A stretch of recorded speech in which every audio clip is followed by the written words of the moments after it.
Après un long et périlleux voyage en Méditerranée, ces migrants touchent enfin la terre ferme. 49 survivants, majoritairement des femmes et des enfants, ont été évacués en priorité du navire humanitaire Louise Michel par ses gardes-côtes italiens et débarqués sur l'île de Lampedusa. Les autorités italiennes ont finalement répondu aux nombreux appels de détresse envoyés par le navire, surchargé et bloqué en pleine mer depuis plus de 24 heures. Après plusieurs jours de sauvetage, le navire humanitaire de 31 mètres, affrété par l'artiste Banksy, s'est retrouvé dépassé avec 219 migrants à son bord. Sa petite taille devenue problématique était pourtant initialement son atout majeur. Le Louise Michel est le bateau le plus rapide de la zone.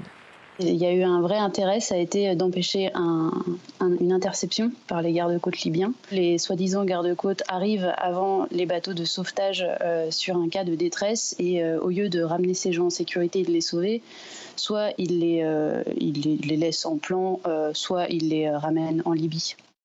Le Louise Michel a pu compter sur l'ONG Sea-Watch et Médecins sans frontières pour prendre en charge la totalité des migrants restants.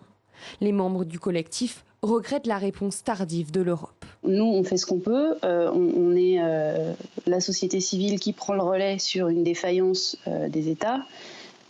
Si les ONG qui sont autour de nous répondent plus à nos appels que l'Europe, c'est qu'il y a un vrai problème. Depuis janvier, plus de 14 000 migrants se sont aventurés en Méditerranée pour rejoindre l'Europe, sur la route migratoire la plus meurtrière du monde.